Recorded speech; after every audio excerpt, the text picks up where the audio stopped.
हस्बो नसब।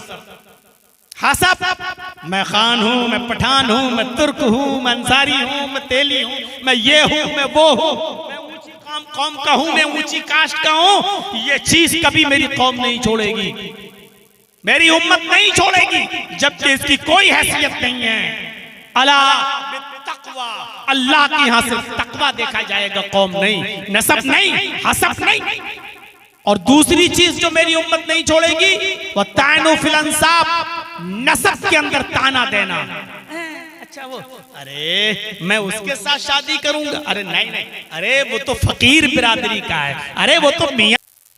जीने के लिए हमें हवा चाहिए, वाफर मिकदार में मिलती है। खाने के लिए ग़िज़ा चाहिए, वाफर मिकदार में मिलती है। पीने के लिए पानी चाहिए, उसकी कमी नहीं है। अलगर्ज़, जितनी चीजों की जरूरत हमारी जिंदगी के लिए है, अल्लाह रब्बुल आलमीन ने उन चीजों को हमारे पैदा होने से पहले ही इस दुनिया के अंदर एक वाफर मिकदार में उसको पैदा कर दिया। जब एक बच्चा अपने माँ के पेट से बाहर आता है तो उसको किसी चीज की जरूरत कमी महसूस नहीं होती है। जिस चीज की जरूरत पड़ती है वो सब चीजें उसके लिए इस दुनिया में पहले से मुहैया होती हैं। यहां तक कि माँ की पिस्तान का सूखा हुआ दूध जो अब तक खुश्क था, सूखा था, बच्चे की पैदाइश के बाद माँ की पिस्तान से दूध भी आने लगता है, बच्चे को उसकी कमी भी महसूस नहीं होती। यह है निज़ामे खुदाबंदी जो एक बहुत बेहतरीन तरीके से चलता है। फिर अल्लाह रब्बुल आलमीन ने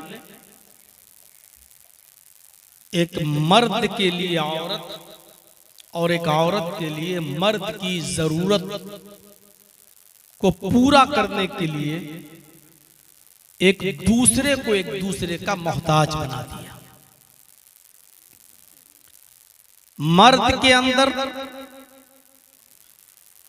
औरत की ख्वाहिश और औरत के अंदर मर्द की ख्वाहिश को रखा है खाने और पीने की तरह। जिस तरीके से अल्लाह ने आजाद नहीं छोड़ा कि तुम जो चाहो खाओ, नहीं, हलाल रिज्क खाओ, मेहनत की कमाई से कमा कर खाओ। और हर चीज नहीं खाना है, जो चीजें हमने तुम्हारे लिए हलाल की हैं तुम्हें वो चीजें खाना है।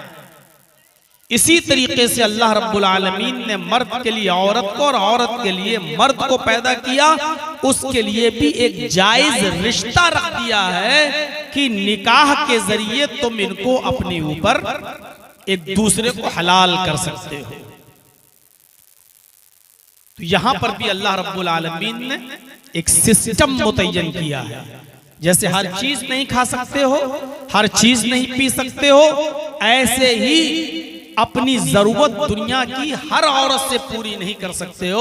जिस तरीके से खाने और पीने की चीजों में एक बाउंडेशन है, एक लिमिट है, उसी तरीके से अपनी जायज ख्वाहिशात को पूरा करने के लिए भी एक लिमिट मुतय्यन कर दी है। और निकाह का, शादी का एक बेहतरीन तरीका नाफिज कर दिया है, जिसके जरिए मर्द औरत से और औरत मर्द से अपनी जरूरत को पूरा कर सकती है। लेकिन शादी को इस्लाम ने इतना जरूरी बताया है और उसकी अहमियत पर लोगों को उभारा है।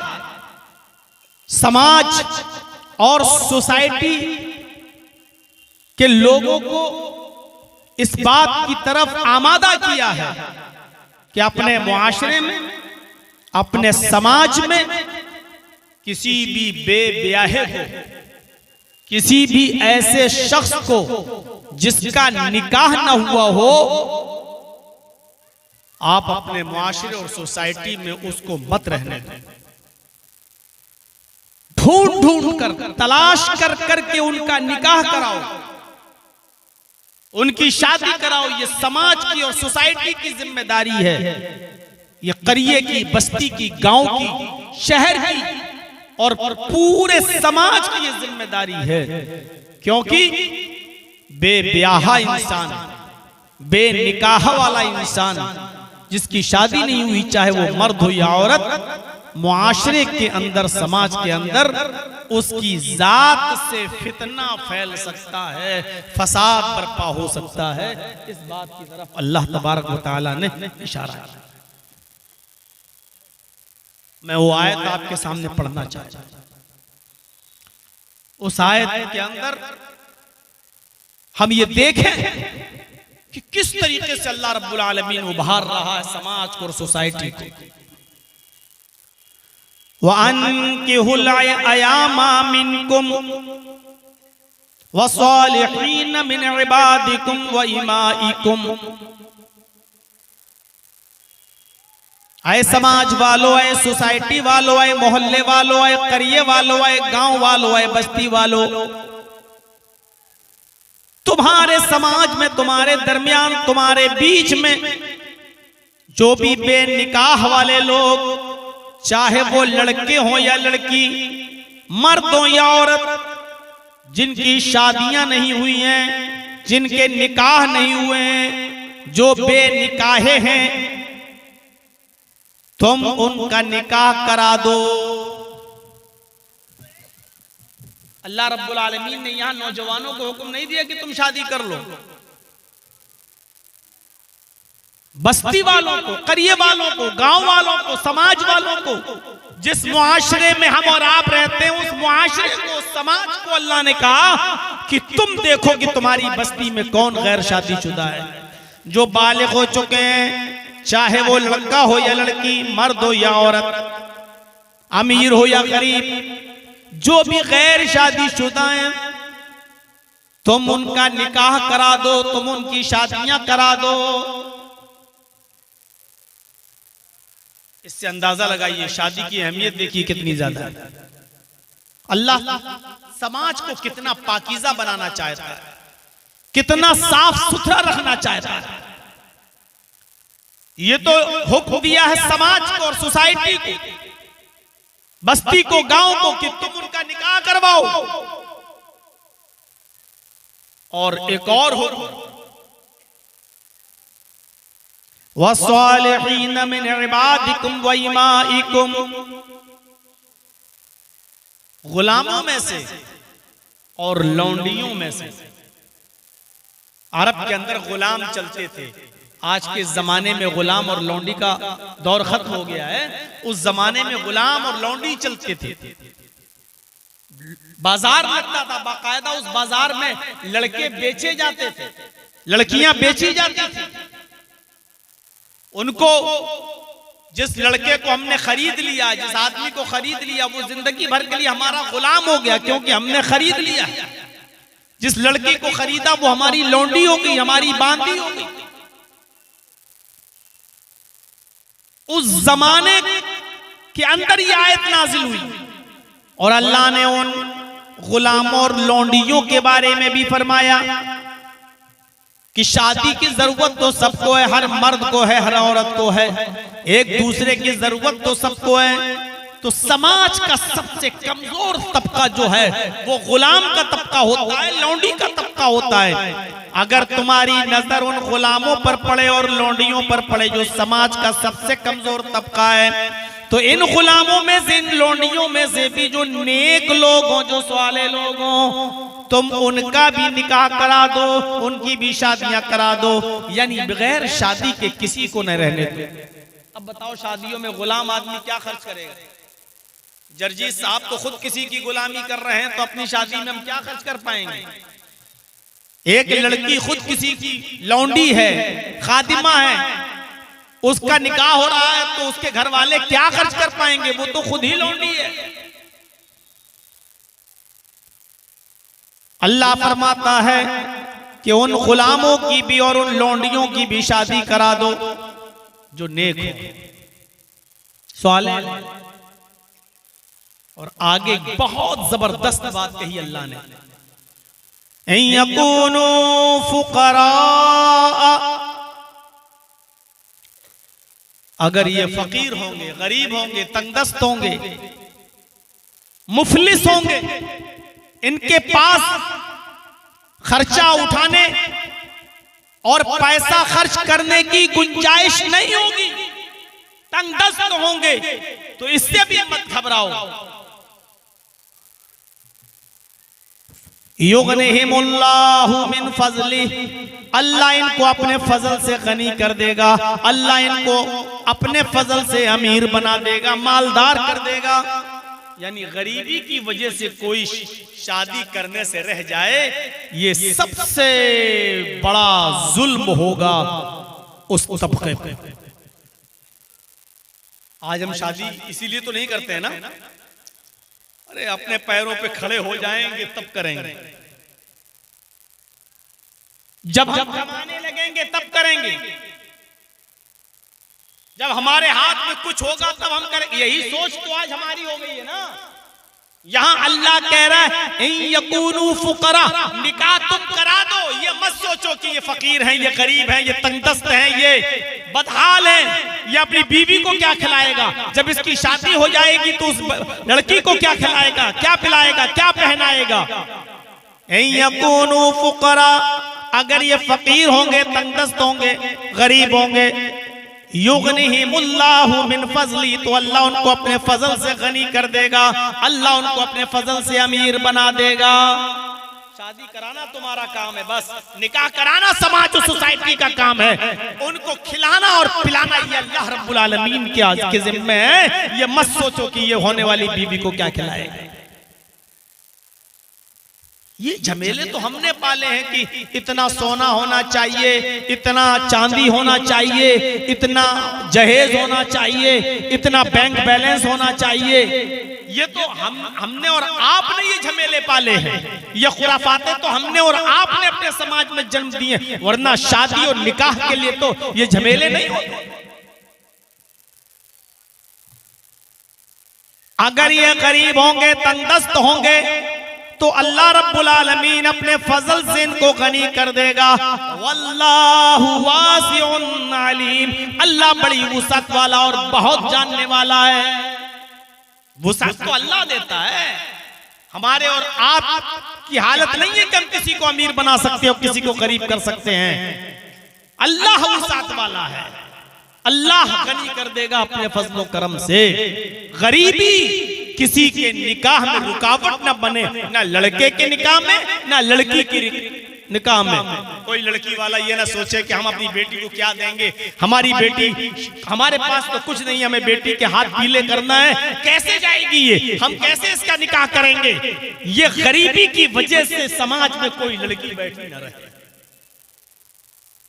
आप अंदाजा लगा सकते हैं, कुरान की इस आयत ने सारे झमेले खत्म कर दिए, कितना ज्यादा निकाह पे उभारा है। इन चीजों पर गौर करो। सबसे पहले अल्लाह ने कहा कोई भी कुंवारा लड़का और कुंवारी लड़की बेनिकाह के नहीं रह जाए, जैसे ही वो बालिग हो उनका निकाह करा दो।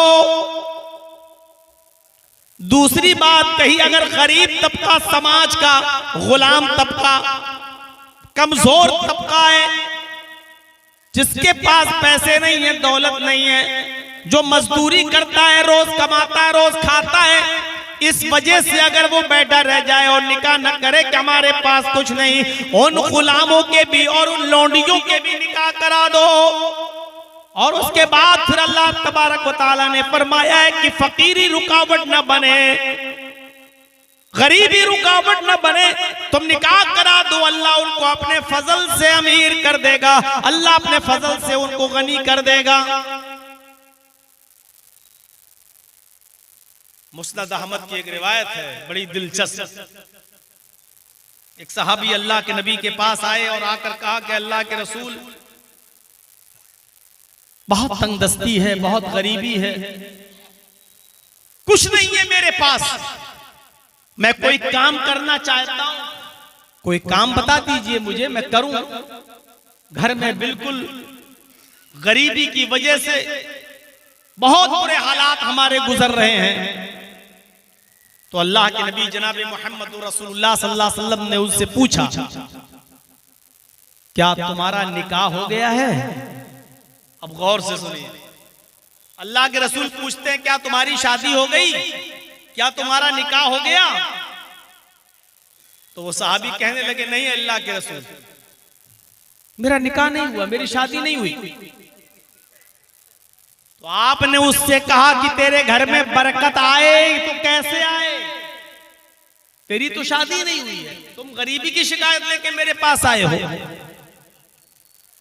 जाओ निकाह कर लो, शादी कर लो। कहा कि अल्लाह के रसूल शादी करने से घर में बरकत हो जाएगी? कहा हाँ जाओ। वो सहाबी गए और उन्होंने निकाह कर लिया। अब गौर सुनिएगा, जब निकाह कर लिया तो एक हफ्ते के बाद आए, 15 दिन के बाद आए, 15 दिन के बाद कहा अल्लाह के रसूल निकाह कर लिया है। आपने कहा कुछ हालात सुधरे? अल्लाह के रसूल और बुरे हालात हो गए, आपने निकाह करा दिया, हम फंस गए। अरे अभी कम से कम आजाद थे, थोड़ा बहुत तो जो मिलता था खा लेते थे, अब तो शादीशुदा हूं, जो मुझे मिलता था वो बीवी को खिला देता हूं, और मैं तो कुछ नहीं मिल रहा मुझे, अब तो बीवी की भी जिम्मेदारी हो गई है और हालात वैसे के वैसे। अब कोई काम बताइए अल्लाह के रसूल, अब तो शादीशुदा हो गया हूं, बड़ी तंगदस्ती है मेरे घर में। अल्लाह के नबी ने थोड़ी देर सोचा और सोचने के बाद आपने उनसे फरमाया, ऐ नौजवान एक काम करो, तुम एक निकाह और करो। कहा अल्लाह के रसूल आप क्या कह रहे हैं, एक शादी कर ली मैंने, अंजाम देख लिया, अब आप कह रहे हैं एक और कर लो। आपने कहा नहीं नहीं नहीं, जरूर कुछ दाल में काला, पता नहीं खैरो बरकत कैसे नहीं हो रही, शादी के बाद तो बीवी खैरो बरकत लेके आती है, एक औरत खैरो बरकत के दरवाजे खोल देती है, फिर क्या बात है तुम्हारे घर में बरकत नहीं? नहीं तुम एक और शादी।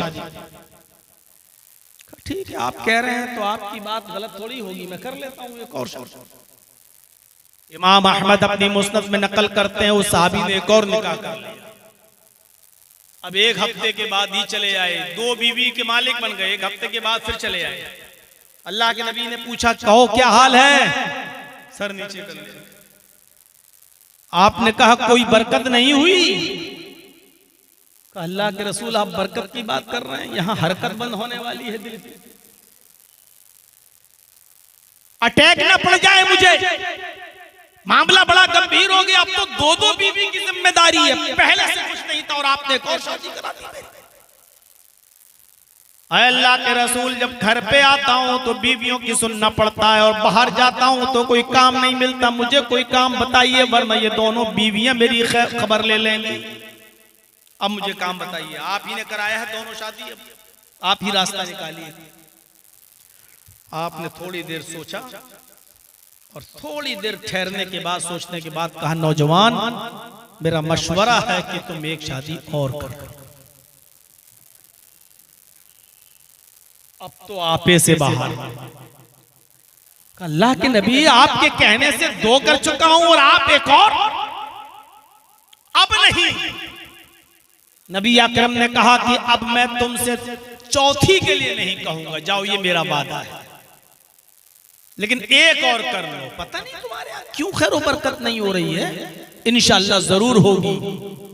उसने कहा ठीक है, मर तो वैसे ही रहा, अब आप कह रहे हैं चौथी के लिए नहीं कहूंगा, तो चौथी में बिल्कुल नहीं करूंगा। आपने कहा मत करना, लेकिन तीसरी तो करो जाए। उसने तीसरी शादी की, और तीसरी शादी करने के बाद अब 1 महीने के बाद आया। अल्लाह के नबी ने कहा क्या हाल है? पहली शादी की तो 15 दिन के बाद आए, दूसरी शादी की तो हफ्ते भर बाद चले आए, तीसरी शादी की तो अब 1 महीने के बाद क्या हाल है? अल्लाह के रसूल अल्हम्दुलिल्लाह बड़ा अच्छा हाल है, बहुत अच्छी गुजर रही है, खैरो बरकत का। अल्लाह के रसूल बरकत ही बरकत। वो कैसे? कहा अल्लाह के नबी तीसरी बीवी जो मेरे घर में आई वो एक हुनर जानती है, वो खजूर के पत्तों से चटाई बनाना जानती है, खजूर के पत्तों को बुनकर चटाई बनाती है और वो एक चटाई रोज बना लेती है, 1 दिरहम की इनकम हो जाती है, पूरा घर खाता है। मेरी तीसरी बीवी ने पहली बीवी को भी सिखा दिया और दूसरी बीवी को भी सिखा दिया। अब तीनों मिलके काम कर रही हैं, हमें रोजाना 3 दिरहम की इनकम हो रही है, 1 खर्च होता 2 बचाता हूं। अल्लाह के नबी ने फरमाया और तुम क्या कर रहे हो? आप क्या करते हो? कहा अल्लाह के रसूल अब मैं क्या करूंगा, बीवियां कमा तो रही हैं माशाअल्लाह सब कुछ ठीक है, मैं तो खाली बैठा रहता हूं। आपने कहा कि तुम्हारी बीवी जो काम जानती है काम तुम भी सीख लो, 1 दिरहम की और मजीद इनकम होगी, और अगर कोई बीवी तलाक ले ले या छोड़ के चली जाए तो कम से कम तुम अपना पेट खुद तो पाल सकते हो, ये हुनर तुम्हें मालूम होगा, तो भीख तो नहीं मांगोगे, दर दर की ठोकरें तो नहीं खाओगे, तुम ये हुनर खुद भी तो सीख लोगे, अपना पेट खुद भी तो पाल लोगे, जाओ ये काम तुम भी सीख लो। तो पूरा वाकया बताने का मकसद ये था कि शादी करने के बाद इंसान की फकीरी और गरीबी और तंगदस्ती मिट जाती है। हमारे मुआशरे और समाज में शादी के बाद गरीबी आ जाए तो ये जरूर कमी है, या तो हमने जहेज की डिमांड की है, या हमने शादियों में खुराफातें मचाई हैं, या हमने तरीक़े रसूल को छोड़कर और शरीयत मुहम्मदी से इन्हिराफ करके हमने शादी की है, इसलिए आज हमारे घर में खैर व बरकत नहीं हो रही है। इन यकूनु फुक़रा युग़निहिमुल्लाहु मिन फ़ज़ली, अगर वो फकीर होंगे तो अल्लाह उनको अपने फजल से गनी कर देगा, अल्लाह उनको अपने फजल से अमीर कर देगा, अल्लाह उनको अपने फजल से नवाज देगा, ये बताया है कुरान। होटल खाली पड़ा हुआ है, जिनको खाने की जरूरत है खाने के लिए जा सकते हैं। होटल खाली हो गया, 2 क्विंटल मीट बचा हुआ है, इसलिए आप जरूर जाएं। कुछ सस्ता करेंगे तब ना जाएगा आदमी, रात के 2 बजे कुछ घटाइए तब आदमी जाएगा वहां। तो मेरे भाइयों, शादियों के बाद तो खैर व बरकत होती है, लेकिन यहां हम देख रहे हैं कि हमारे पास यही शिकायत है, आदमी कमाता नहीं है, हमारी बेटी रहे तो कैसे, कितनी शिकायतें। हम लोगों से पूछो मेरे भाइयों, कितनी पंचायतों में जाना पड़ता है, कितने मामलों में बैठना पड़ता है, मियां बीवी के आपस में ताल्लुकात खराब हैं तो वहां पंचायतों में जाना पड़ता है और मामलों को हल कराना पड़ता है, यही शिकायतें सुनने में मिलती हैं। ये शराब पीता है, कमाता नहीं है, डांटता है, कुछ काम नहीं करता है, ये नहीं करता है, और हम लोग बीच बचाव कराने के लिए घर बन जाए गृहस्थी टूटे नहीं, यही मामले हल करते रहे। तो शादी की अहमियत बहुत ज्यादा है, निकाह की अहमियत बहुत ज्यादा है, इसलिए कोशिश ये करनी चाहिए कि समाज और सोसाइटी के अंदर कोई शख्स बेनिकाह वाला न रह जाए। समाज को कोशिश करना चाहिए, 25 साल 26 साल 28 साल उम्र हो रही है, अभी तक शादी नहीं कर रहा, पूरे गांव वालों को इसकी फिक्र होनी चाहिए कि इस लड़के से खतरा है, समाज के लड़कियों को, सोसाइटी में रहने वाली बच्चियों को, और जो लड़की 20, 22, 25 साल की हो चुकी है, शादी नहीं हो रही है, गांव वालों को सोचना चाहिए कि इस लड़की से भी फितना है, इसलिए जहां तक हो सके लड़के और लड़कियों का जल्दी से निकाह करवाया जाए और पूरा समाज इस कार्य खैर में, इस नेक काम में जुट जाए। जहां तक हो सके लड़कों के लिए लड़कियों का, और लड़कियां जो जवान हो चुकी हैं उनके लिए लड़कों का इंतजाम किया जाए और उनका निकाह कराया जाए। समाज में जितने लोगों का निकाह हो जाएगा और जितनी जल्दी निकाह में हम करेंगे, हमारा समाज, हमारी सोसाइटी उतनी ज्यादा पाक रहेगी और उतनी ज्यादा मुतहर रहेगी और पाक और साफ रहेगी। समाज को पाक और साफ रखने के लिए जरूरी है कि नौजवान लड़के और लड़कियों की शादी कराई जाए। अल्लाह के नबी जनाबे मोहम्मद रसूलुल्लाह सल्लल्लाहु अलैहि वसल्लम ने फरमाया, नौजवानों को क्या हुक्म दिया, शादी का मकसद क्या है?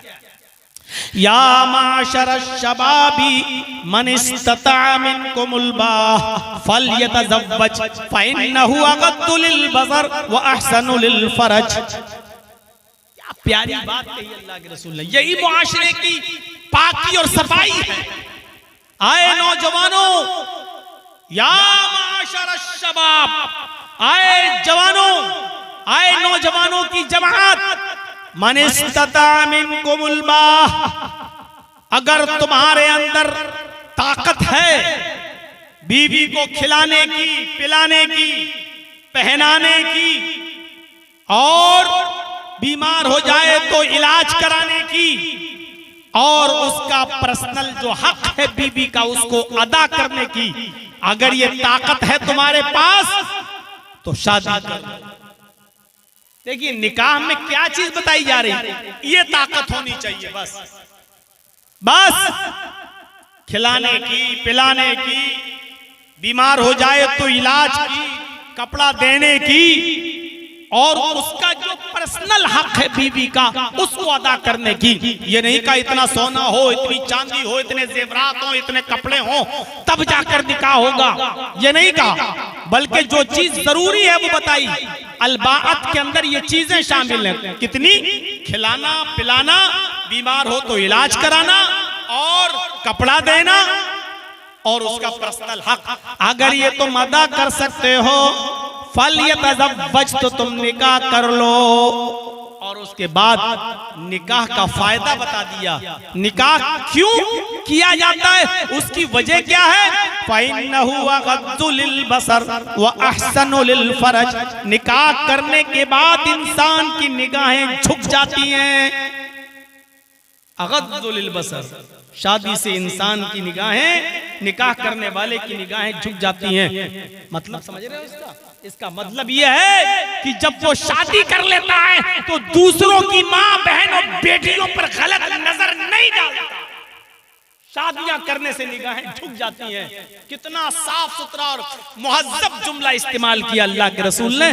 निकाह करने से, शादी करने से निगाहें झुक जाती हैं। निगाह झुकने का मतलब यह है कि कौम और समाज के अंदर जो लड़कियां, जो माएं, बहनें, बेटियां हैं उनकी तरफ वो ताक झांक नहीं करता। फ़इन्नहु अग़द्दु लिलबसर, शादी करने के बाद निगाहें झुक जाती हैं, दूसरों की माँ, बहन, बेटियां उसके शर से महफूज हो जाती हैं।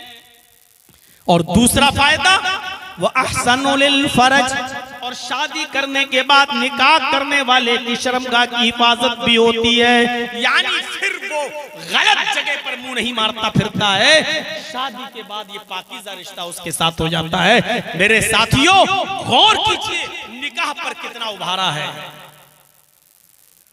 अभी आएंगी बातें आगे कि निकाह में क्या होना चाहिए और निकाह में कितनी सादगी होनी चाहिए और निकाह के अंदर जरूरी चीजें क्या क्या हैं। और हमारे समाज में 25 साल से ज्यादा का अरसा हो चुका है मेरे भाइयों तकरीरें करते हुए, और पूरे बिहार में यही वो जगह है, यही वो जगह है जहां जर्जीस साहब की सबसे पहली तकरीर पूरे बिहार में कहीं हुई थी तो यही हुई थी तीतवारी में, जब मौलाना तौहीद साहब ने हमको यहां बुलाया था।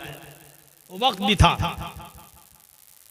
सोचिए कि उस दौर से लेकर अब तक कितना साल का अरसा गुजर चुका है, और पूछा जाए तो इतने सालों के अरसे में हमारे दरमियान चेंजिंग क्या आई है, हमारे दरमियान तब्दीली क्या आई है।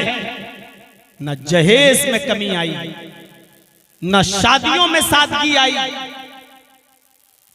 बल्कि उस जमाने में उस जमाने के हिसाब से जहेज लिया और दिया जाता था, और आज के जमाने में उस जहेज में इजाफा और हो गया है। उस जमाने में साइकिल की डिमांड ज्यादा थी, आज के जमाने में मोटरसाइकिल की डिमांड यानी बढ़ा है, घटा नहीं है। हमारे हर समाज और सोसाइटी में इस बात पर गौर होना चाहिए। क्या चीजें देखना चाहिए लड़की के अंदर और क्या चीजें देखना चाहिए लड़के के अंदर? आइए दो हदीसें आपके सामने पढ़ता हूं। पहले लड़की के अंदर क्या देखा जाए और दूसरी हदीस लड़के के अंदर क्या देखा जाए। हदीस आपके सामने रखता हूं। तो उनका हुलमरातुल यारबाइन लिमालिहा वलिहस्बिहा वलिजमालिहा वलिदीनिहा फज़फर बिज़ातिद्दीन।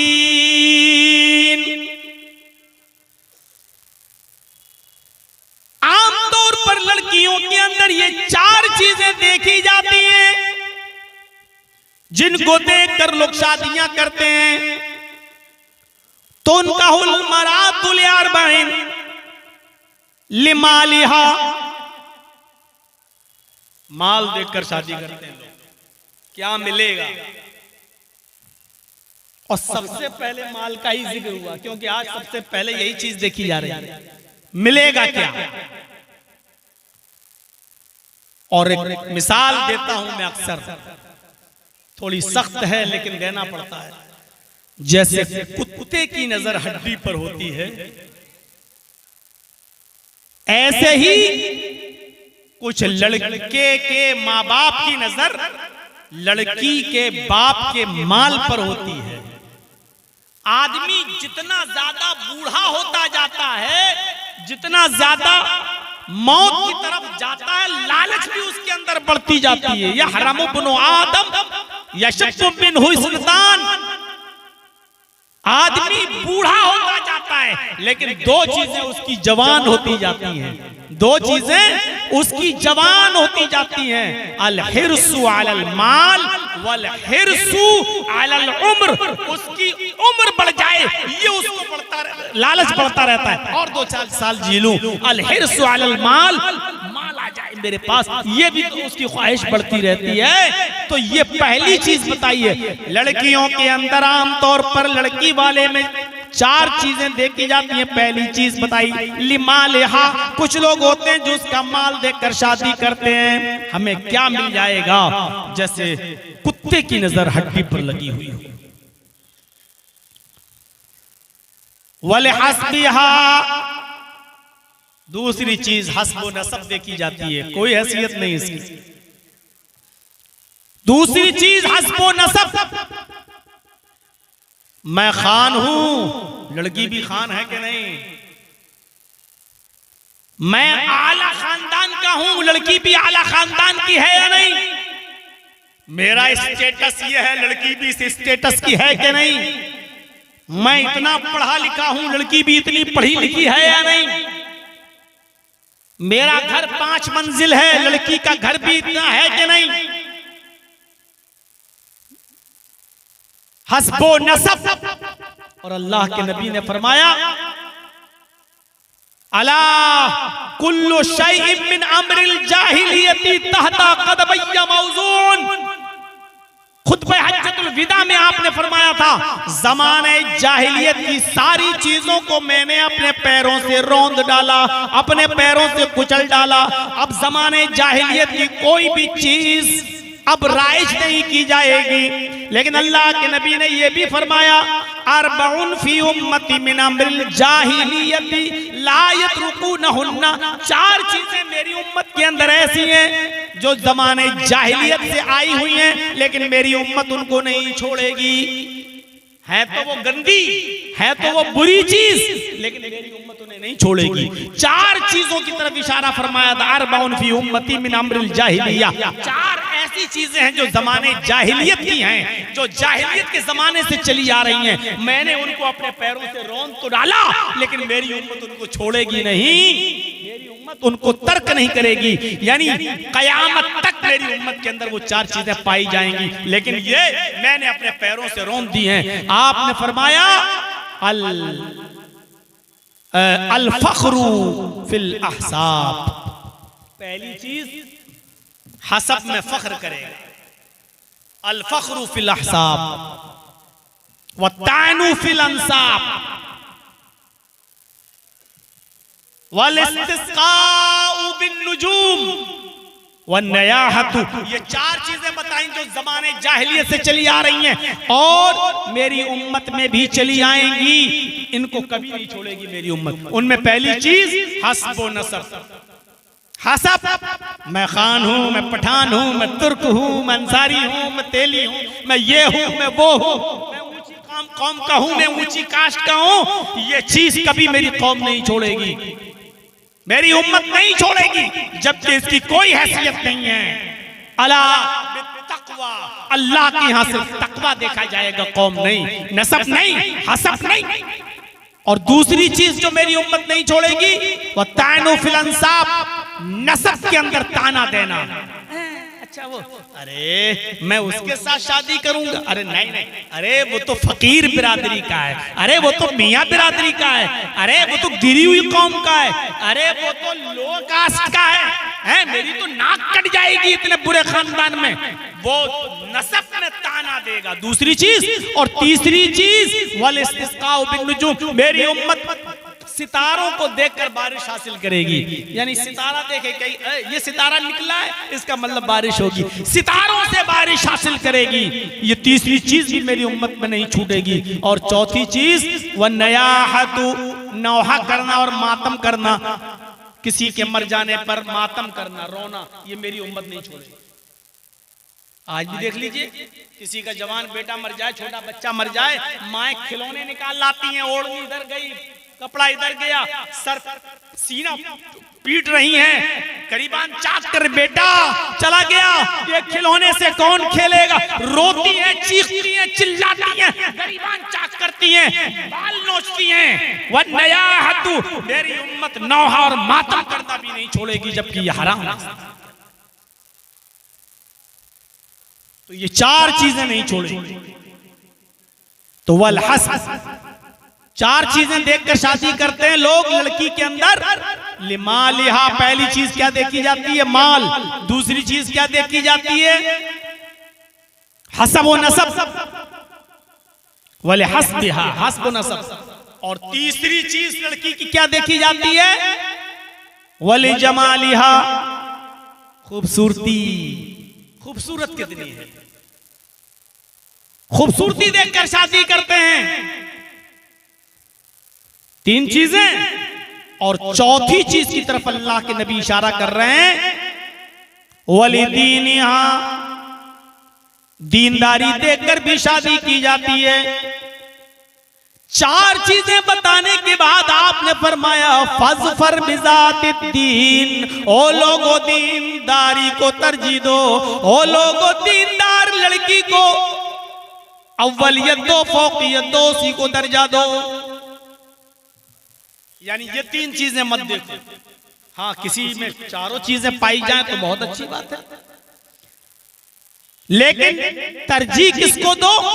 ये नहीं कहा कि खूबसूरती मत देखो, ये नहीं कहा कि हस्ब व नसब न देखो, ठीक है देखो, लेकिन अगर किसी के अंदर हस्ब व नसब नहीं है, अगर किसी के अंदर है आप खूबसूरती नहीं है, अगर किसी के अंदर लिमाल क्या क्या कहा, माल और दौलत नहीं है, देने की ताकत नहीं है, लेकिन अगर कोई लड़की दीनदार है तो फिर तीन चीजें मत देखो, दीनदारी देखो और दीनदारी को मायार बनाओ। और इसी दीनदारी को देखकर अपने बेटे का निकाह उस बेटी के साथ, उस लड़की के साथ कर दो। लड़की के अंदर दीनदारी देखो। फज़फर बिज़ातिद्दीन, दीन को तरजीह दो। हजरत उमर फारूक का वो मशहूर वाक़या आपको मालूम होगा। हजरत उमर फारूक रात की तारीकी में गश्त कर रहे हैं, रात के अंधेरे में निकल कर जा रहे हैं, देखते हैं कि किसके घर में चूल्हा जला, किसके घर में चूल्हा नहीं जला। हजरत उमर फारूक रात में एक घर के पास से गुजरे जहां एक बूढ़ी औरत की आवाज आ रही थी, और वो बूढ़ी औरत जोर जोर से कह रही थी अपनी बेटी से कि बेटी उठो, बेटी उठो, अंधेरा है, इस अंधेरे का फायदा उठाओ। हम लोग दूध का बिजनेस करते हैं, दूध बेचते हैं, इसलिए दूध में पानी मिला दो। बेटी उठो, दूध में पानी मिला दो। वो बेटी उठती है और जोर से अपनी माँ से कह रही है कि माँ, मैं दूध में पानी नहीं मिलाऊंगी।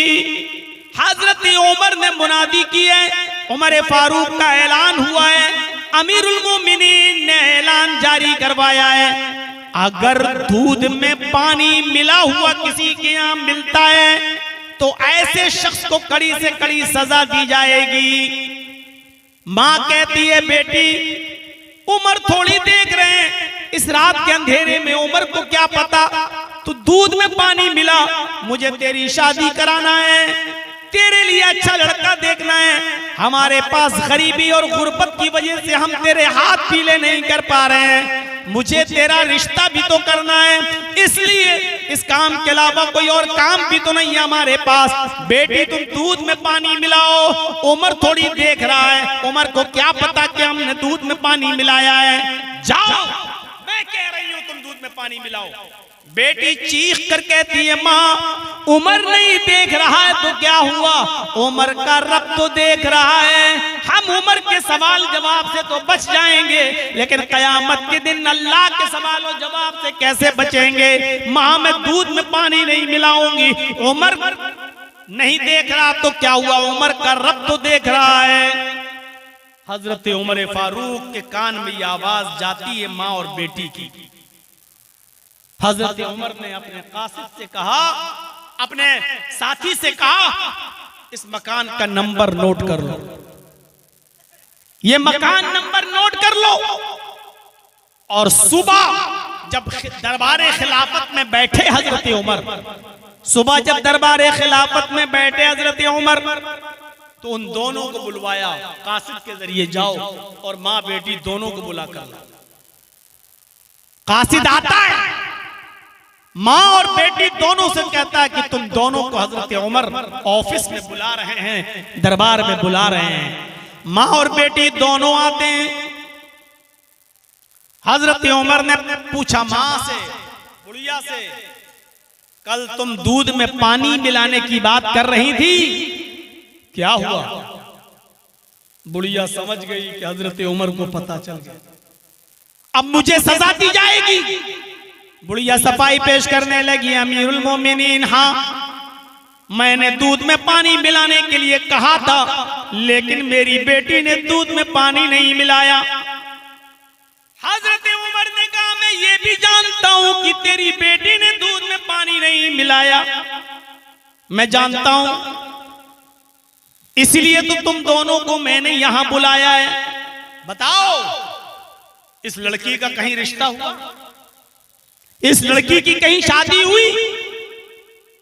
कहा, नहीं अमीरुल मोमिनीन, मुझ जैसे गरीब लोगों को रिश्ता कहां मिलता है, गरीबी ने मजबूर कर दिया, इसलिए अभी इस लड़की का रिश्ता नहीं कर पाई, मैं कर दूंगी जल्दी।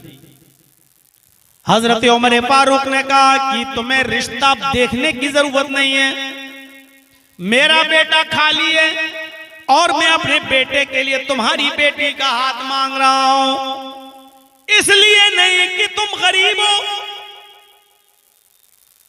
बल्कि सिर्फ इसलिए कि तेरी बेटी से शादी अपने बेटे के साथ मैं इसलिए कर रहा हूं क्योंकि तेरी बेटी दीनदार है, ये उमर से नहीं उमर के रब से डरती है, ये उमर से नहीं उमर के रब से डरती है, और मैं यही चाहता हूं कि लोग उमर से नहीं उमर के रब से डरने वाले बन जाएं। तेरी बेटी को उमर का खौफ नहीं है, उमर के रब का खौफ है, इसलिए मेरी बहू बनने के लायक है, मेरे बेटे की बीवी बनने के लायक है, मैंने अपने बेटे के लिए तेरी बेटी को पसंद किया है।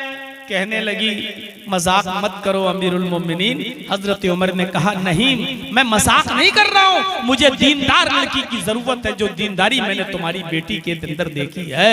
हजरत उमर ने अपने बेटे का निकाह उस लड़की के साथ कर दिया। गौर कीजिए, ना हस्बो नसब देखा, ना माल देखा, ना हुस्नो जमाल देखा, खूबसूरती देखी, कुछ नहीं देखा, सिर्फ ये देखा कि वो लड़की उम्र से नहीं, उम्र के रब से डरती है, दीनदार है, अल्लाह वाली है, नेक है। हजरत उमर ने अपने बेटे का निकाह उस लड़की के साथ कर दिया। अंदाजा लगा सकते हैं आप खैर और बरकत आए कहां से आज हमारे घरों में।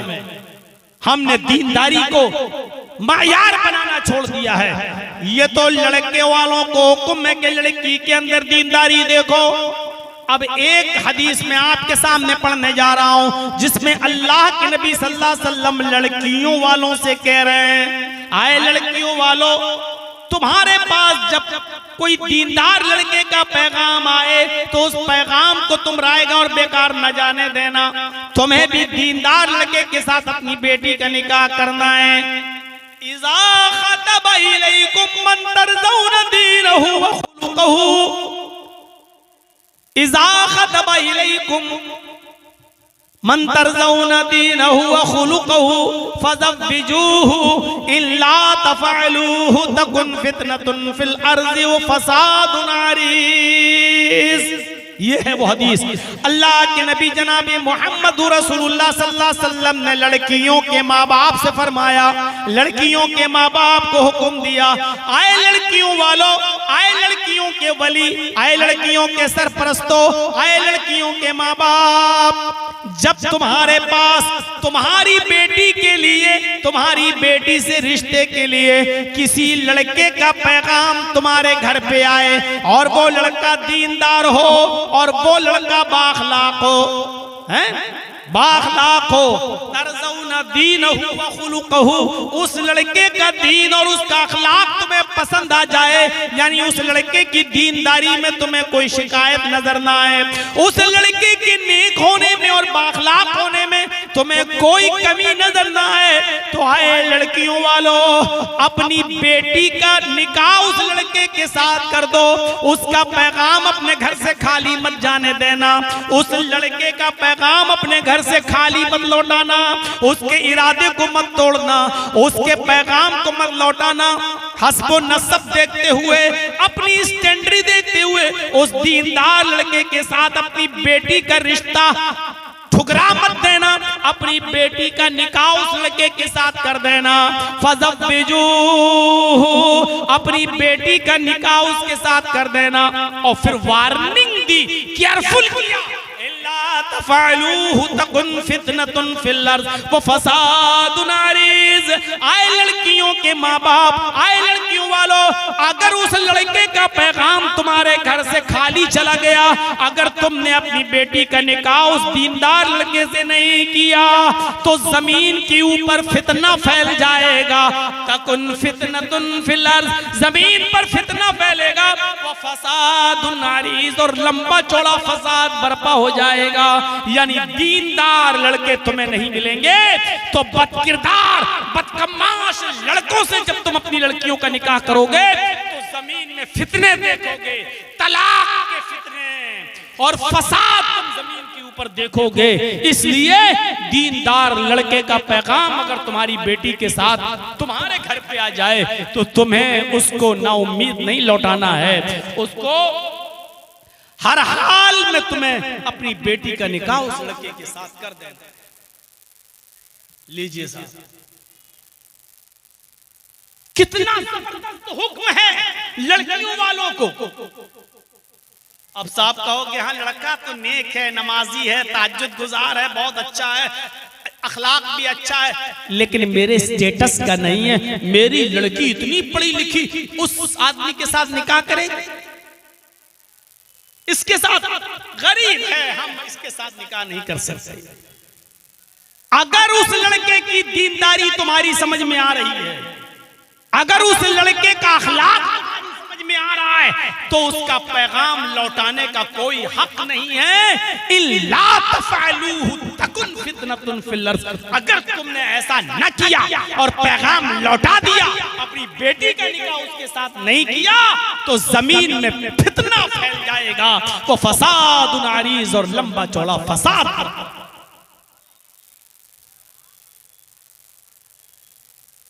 हर मुसलमान को गौर करना चाहिए, यहां जो बैठे सबको, और जहां तक मेरी आवाज जाए, क्या हम तो चाहते हैं कि जहेज न दे मेरी बेटी, लेकिन बेटी वाला क्या ये भी चाहता है कि दीनदार लड़का मिल जाए हमें, अच्छा लड़का मिले, शरीफ लड़का मिले। क्या आज हमारी सोसाइटी में ये हो रहा है? और नहीं हो रहा है तो ये कब होगा? एक लंबा अरसा गुजर चुका है मेरे भाइयों, तकरीरें और जलसे और जुलूस, रोजाना इश्तिहार देख लो, रोजाना पम्फलेट देख लो, रोजाना इजलास देख लो, लेकिन सुधार कितना है ये हर इंसान अपने गरीबान में मुंह डालकर देखे। और शादियों के नाम पर कितना खर्चा, निकाह के नाम पर कितना खर्चा, बारात के नाम पर कितने आदमियों की शिरकत। इन्ना आज़मन निकाही बरकतन आइसरुहा मऊनतन। अल्लाह के नबी सल्लल्लाहु अलैहि वसल्लम फरमाते हैं कि सबसे ज्यादा बाबरकत निकाह तो वो होता है, इन्ना आज़मन निकाही बरकतन, बरकत के एतबार से सबसे अच्छा निकाह और सबसे बड़ा निकाह तो वो है, सबसे ज्यादा बाबरकत निकाह तो वो है आइसरुहा मऊनतन, जिसके अंदर खर्चा सबसे ज्यादा कम हो, जिसके अंदर खर्च सबसे ज्यादा कम हो, वो सबसे बड़ा बाबरकत निकाह माना जाता है, सबसे अच्छा निकाह माना जाता है शरीयत के अंदर। लेकिन आज हमारे समाज और सोसाइटी में ये देखा जाता है कि उसने अपनी बेटी की शादी में कितना खर्च किया, उसने अपने बेटे की शादी में कितना खर्च किया। आज खर्च से मायार देखा जाता है कि किसकी शादी अच्छी हुई, किसकी बुरी। अल्लाह के रसूल ने अच्छी और बुरी शादी, बाबरकत और गैर बरकती शादी की निशानदेही बता दी है। आपने फरमाया इन्ना आज़मन निकाही बरकतन अइसरुहा मऊनतन, बरकत के एतबार से सबसे अच्छा निकाह वो है, सबसे बड़ा निकाह वो है, सबसे बाबरकत निकाह वो है जिसके अंदर खर्चा सबसे ज्यादा कम हो। यानी जिस शादी में खर्चा जितना कम होगा वो उतना ही बाबरकत निकाह होगा। इसका उल्टा मफहूम अगर आप निकालेंगे तो इसका उल्टा मफहूम ये निकलेगा, जिस निकाह में खर्चा जितना ज्यादा होगा वो बरकत के एतबार से उतना ही खाली होगा। जिस निकाह में जितना ज्यादा खर्चा होगा बरकत के एतबार से वो उतना कमजोर होगा वो निकाह। फजूल खर्ची हमारे समाज को खा गई, हमारे समाज को चाट गई, हमें तहस नहस कर दिया। अरे फजूल खर्ची तो अच्छे कामों में भी जायज नहीं है, तो खुराफात वाले कामों में कहां से जायज हो जाएगी। फजूल खर्ची तो अच्छे कामों में जायज नहीं है, इसराफ हद से ज्यादा गुजरना तो अच्छे कामों में भी जायज नहीं है। अगर कोई आदमी ये चाहे कि हम रात भर नमाज पढ़ें और कभी ना सोएं, और रोजाना हम हर रात नमाज पढ़ेंगे, नमाज पढ़ना अच्छी इबादत है, नफिल पढ़ना अच्छा काम है, लेकिन अगर कोई शख्स ये कहे कि हम रात भर रोजाना पढ़ेंगे और कभी नहीं सोएंगे, यही चीज गलत हो जाएगी और यही चीज नाजायज हो जाएगी। आपको मालूम होना चाहिए हजरत काब इब्ने मालिक रज़ी अल्लाह तआला अन्हु की जब तौबा कबूल होती है, वो जो ग़ज़वे तबूक में शामिल नहीं हो सके थे किसी वजह से, सुस्ती की वजह से नहीं जा सके, अंदाजा लगा सकते हैं आप काब इब्ने मालिक, अल्लाह के रसूल सल्लल्लाहु अलैहि वसल्लम को हुक्म होता काब इब्ने मालिक का बाइकाट करो, उनका बाइकाट कर दिया जाता है। 2 महीने तक उनका बाइकाट रहता, 50 दिन तक उनका बाइकाट रहता है। फिर एक दौर आता है कि मस्जिद से भी उनको हुक्म दिया जाता है कि आप मस्जिद में भी नहीं आएंगे। लोगों को हुक्म दिया जाता है कि कोई भी आदमी सलाम का जवाब नहीं देगा, काब इब्ने मालिक से मुसाफा नहीं करेगा, हाथ नहीं मिलाएगा। काब इब्ने मालिक के ऊपर क्या गुजर रही थी। फिर एक दिन आता है इन 50 दिनों में कि काब इब्ने मालिक को हुक्म होता है कि अपनी बीवी से अलग हो जाओ। कहने लगे अल्लाह के नबी क्या मैं अपनी बीवी को तलाक दे दूं? फरमाया नहीं, तलाक मत दो, बस अपनी बीवी से खिदमत ना लो, अपनी बीवी को से अलग रहो।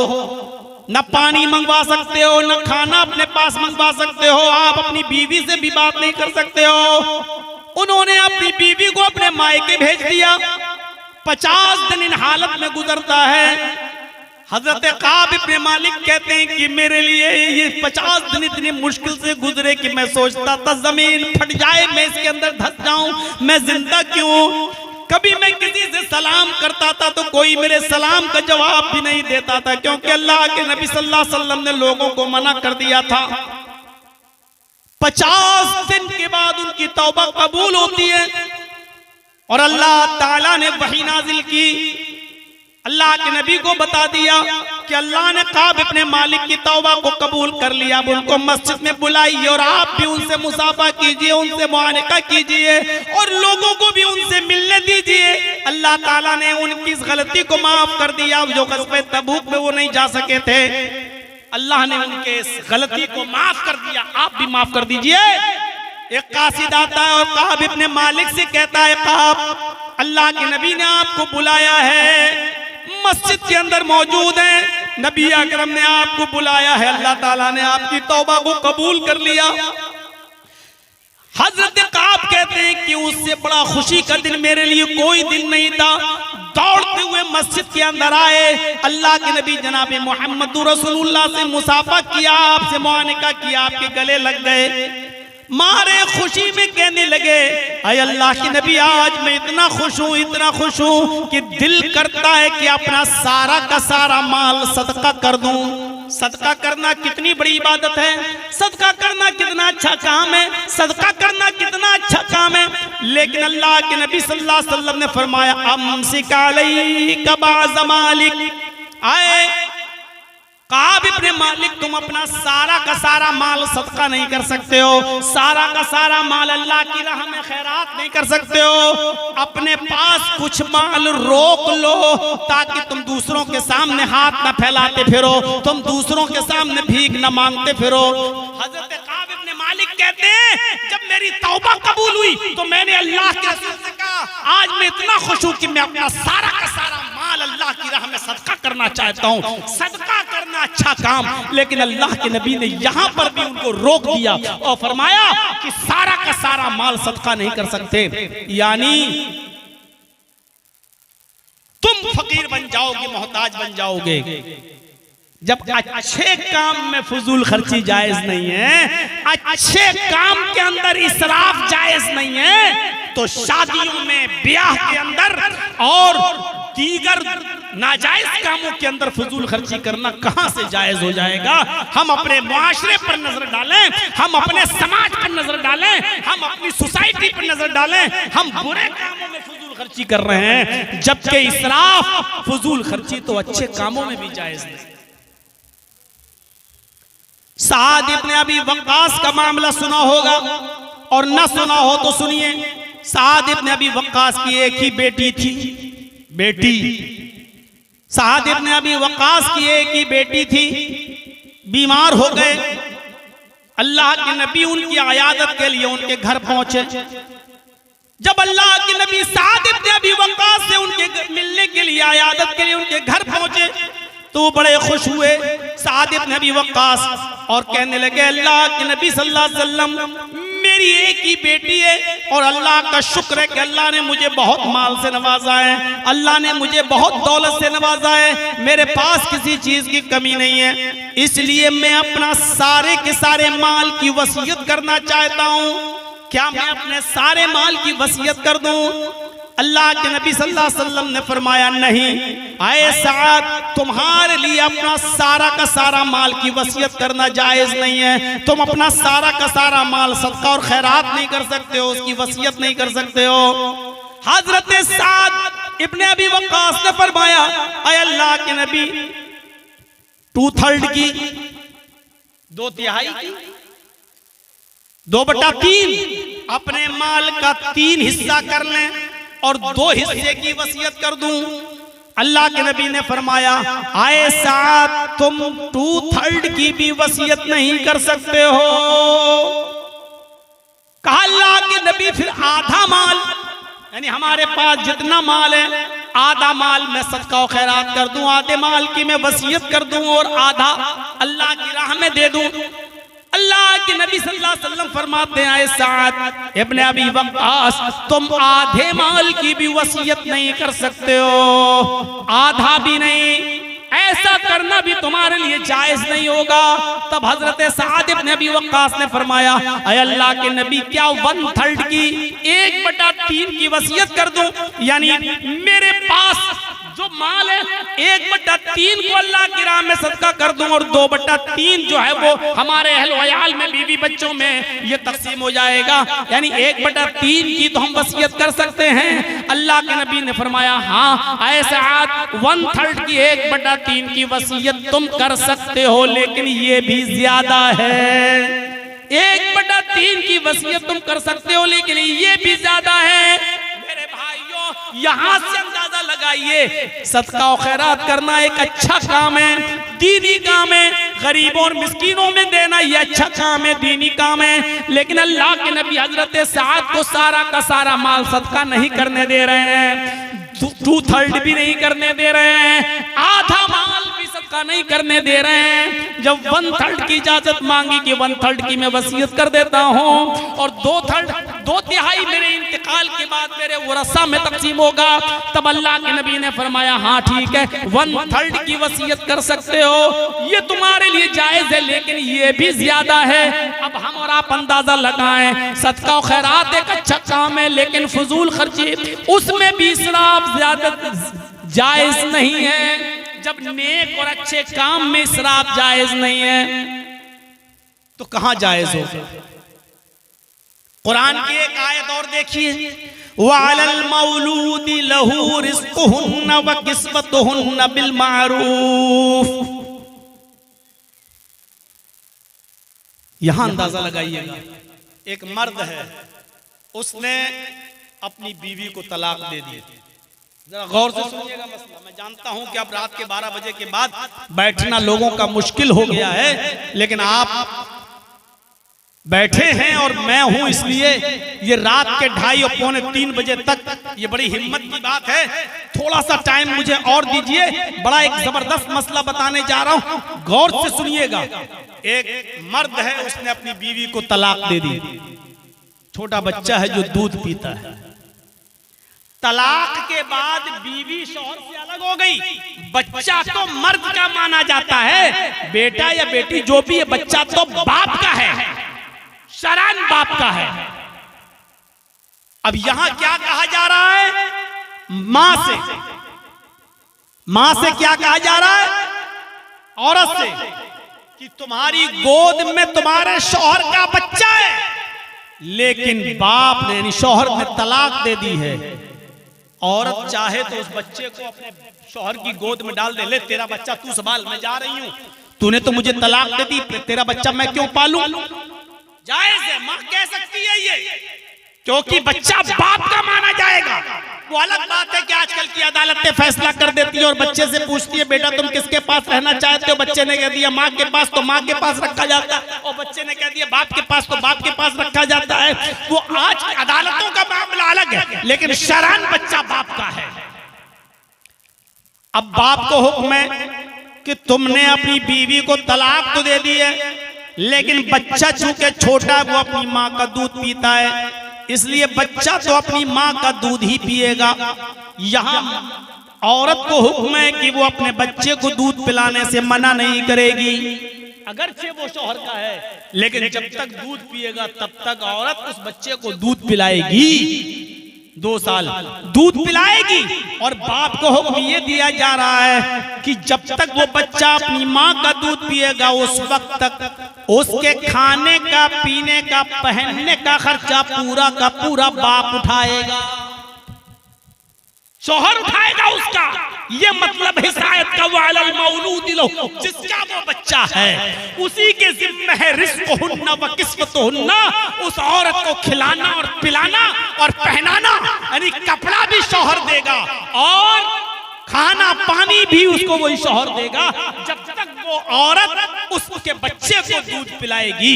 लेकिन ये खाना पीना और खर्चा कितना देगा शौहर? बिल मारूफ। समाज में जो चलन है, समाज में जो दस्तूर है, वो खर्चा देगा। अगर समाज में दाल चावल खाया जाता है तो दाल चावल खिलाएगा, ये नहीं कि दाल चावल चलता है और औरत कहेगी तेरे बच्चे को दूध पिला रही ना, बिरयानी दे हमें पूरे 2 साल तक, हम कोरमा खाएंगे 2 साल तक, हम भी नहीं।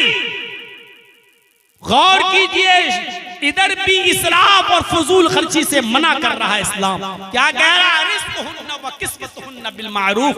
कपड़ा भी पहनाओगे तुम, लेकिन जो समाज में चलता होगा, अगर 500 रुपए की साड़ी चलती है तो 500 रुपए की साड़ी तुम्हें देना है। अगर 500 रुपए का कपड़ा चलता है तो 500 रुपए का कपड़ा तुम्हें लेके देना है। समाज में जिस चीज का चलन है उसके हिसाब से, ये नहीं कि वो 50,000 का सूट मांगेगी तो 50,000 का सूट लाकर आप दोगे, नहीं। तो यहाँ पर भी इसराफ से मना किया है। मेरे भाइयों, जब फजूल खर्ची दीन के काम में जायज नहीं है तो नाजायज कामों में और गैर शरई कामों में कहां से जायज हो जाएगी फजूल खर्ची। तो इसलिए शादी और ब्याह के अंदर फजूल खर्ची से हमें अपने मुआशरे को पाक करना है, अपने मुआशरे को साफ करना है। फजूल खर्ची से हमें अपने आप को बचाना है। जरा देखिए आज क्या कितनी फजूल खर्चियां हैं।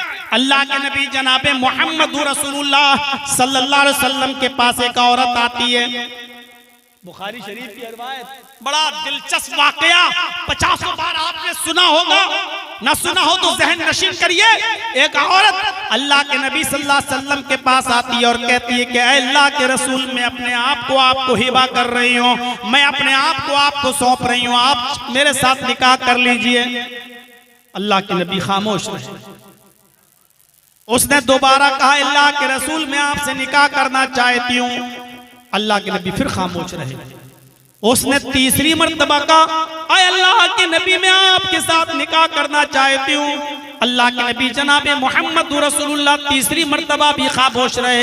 एक सहाबी वहीं बैठे हुए थे, वो सहाबी ने जब देखा कि ये बार बार कह रही है और अल्लाह के नबी खामोश हैं, तो सहाबी बोल पड़े कि अय अल्लाह के रसूल, ये औरत बार बार आपसे निकाह के लिए कह रही है कि मैं शादी करना चाहती हूँ, लेकिन आप खामोश हैं, आप बोल नहीं रहे हैं। अगर आपको करना है तो हाँ कहिए, और नहीं करना है तो मेरे साथ करा दीजिए शादी।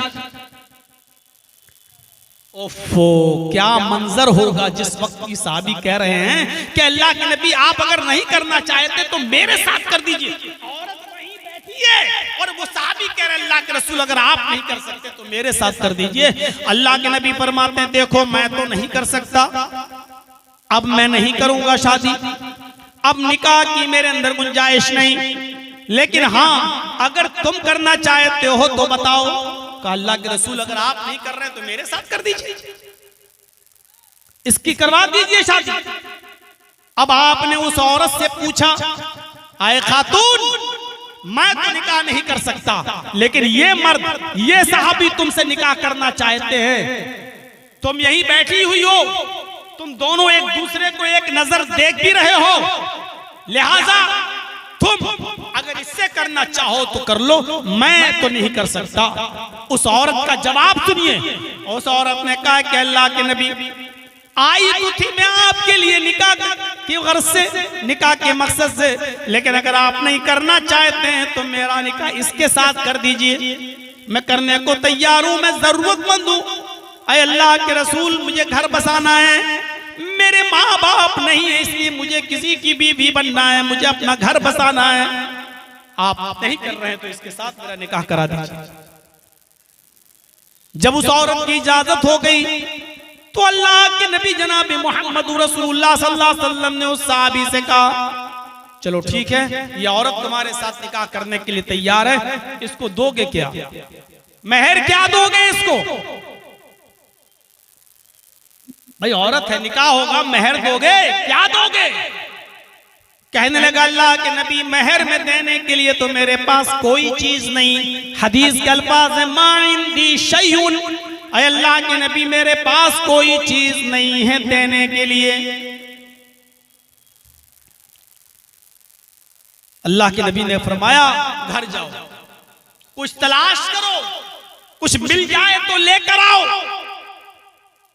वो सहाबी घर जाते हैं, तलाश करते हैं, लेकिन उनको अपने घर में भी कुछ नहीं मिला। आते हैं और कहते हैं कि माँ वजदतु शैअन, अय अल्लाह के रसूल मुझे अपने घर में कुछ नहीं मिला, मेरे पास कुछ नहीं है इसको देने के लिए, घर में कुछ नहीं और शादी करना चाह रहे हैं। हम और आप ये तसव्वुर कर सकते हैं कुछ ना हो और शादी का ख्याल। अल्लाह के नबी ने दोबारा भेजा, जाओ दोबारा जाओ। अल्लाह के रसूल जब मैं घर में देख के आया हूं कुछ नहीं है तो अब दोबारा क्यों भेज रहे हैं? आपने कहा इल्तमिस खातमम मिनल हदीद, लोहे की अंगूठी मिल जाए तो वही ले आओ, वही दे दो इसको मेहर में। अरे कुछ तो दोगे। वो सहाबी गए और दोबारा अपने घर जाने के बाद लोहे की अंगूठी को तलाश करते हैं, लेकिन उनके पास इतना भी नहीं कि लोहे की अंगूठी मिल जाए। वो आते हैं और कहते हैं मा वजदतु खातमम मिनल हदीद, आय अल्लाह के रसूल लोहे की अंगूठी भी मुझे नहीं मिली, मैं लोहे की अंगूठी भी नहीं दे सकता, मेरे पास देने के लिए लोहे की अंगूठी भी नहीं है। अल्लाह के नबी सोच में पड़ गए, कहने लगे तुम्हारे पास कुछ भी नहीं है, लोहे की अंगूठी तक नहीं दे सकते हो, बताओ फिर सही मेहर में दोगे क्या? कुछ भी नहीं है तुम्हारे पास। कहने लगा अल्लाह के रसूल एक चीज है मेरे पास, अगर वो मेहर देने में काम आ जाए तो मैं तैयार हूं। आपने कहा क्या? अब उसने जो चीज बताई उसको सोच के आप दंग रह जाएंगे। इंदी इजारुन, अय अल्लाह के रसूल मेरे पास एक लुंगी है, एक लुंगी है, जब मैं सोता हूं तो उस लुंगी को पहन लेता हूं, जब मैं सोता हूं तो उस लुंगी को बांध लेता हूं। यानी नई लुंगी नहीं है, पुरानी लुंगी है, सोते वक्त में पहन लेते। आपने कहा ठीक है वही लुंगी इसको दे दे, पुरानी। कहा अल्लाह के रसूल इसको अगर दे दूंगा तो मैं क्या पहनूंगा? अगर वो लुंगी मैंने इसको दे दी तो मैं क्या पहनूंगा? एक काम करते हैं उस लुंगी के दो टुकड़े कर देते हैं, बीच से फाड़ देते हैं, आधी लुंगी इसको दे देता हूं और आधा मैं रख लेता हूं। आपने कहा आधी लुंगी में उसका क्या होगा? और आधी लुंगी का तेरे भी कोई काम की नहीं रहेगी।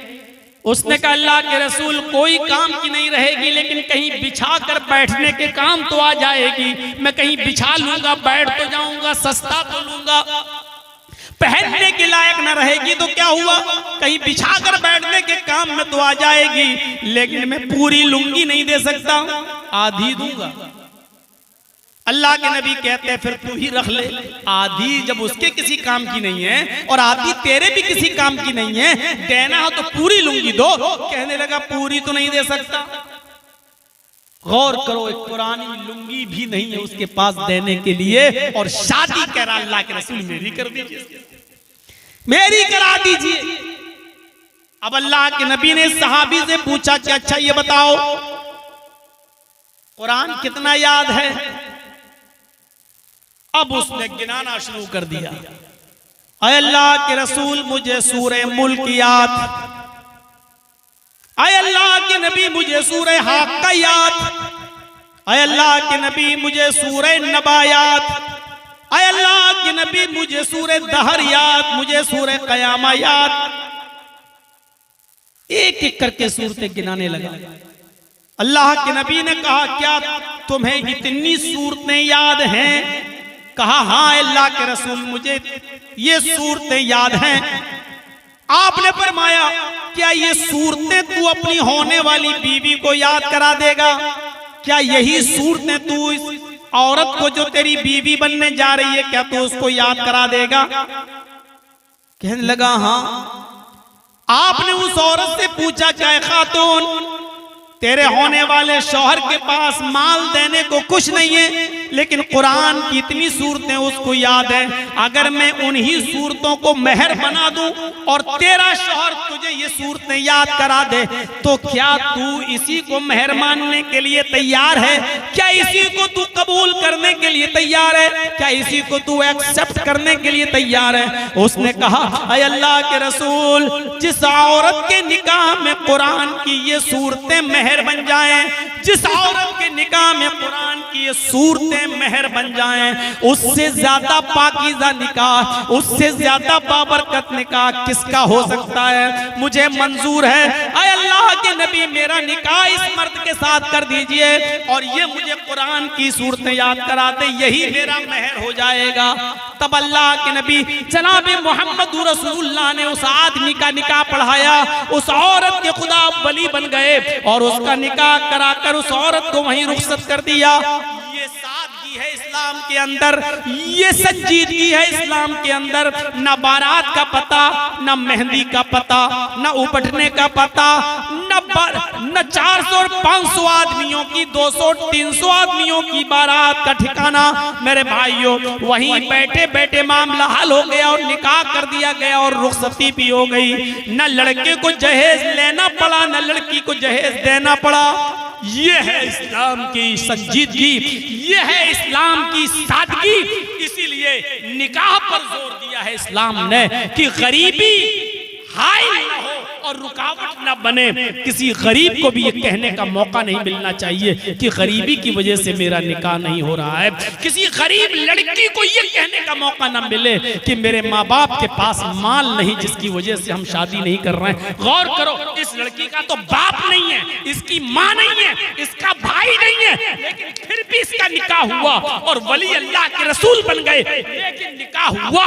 मेरे भाइयों, इस्लाम में हर लड़की को निकाह की इजाजत है। सिर्फ माल मत देखिए, दौलत मत देखिए। मुआशरे में शादी को इतना आसान करिए, निकाह को इतना आसान करिए कि कोई भी कुंवारा लड़का और कोई भी कुंवारी लड़की बाकी न रह जाए। यही समाज को पाक और साफ रखने का सबसे बेहतर तरीका है। उम्र बढ़ाना, 30-30 साल की उम्र तक पहुंचकर शादियां न करना, मेरे भाइयों, मुआशरे को डेंजर पोजीशन में छोड़ने के मुतरादिफ है।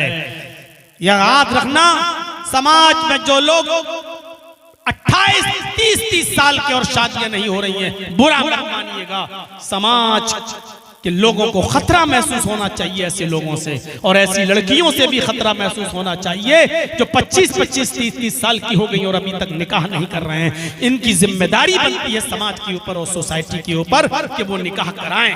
मेरे भाइयों,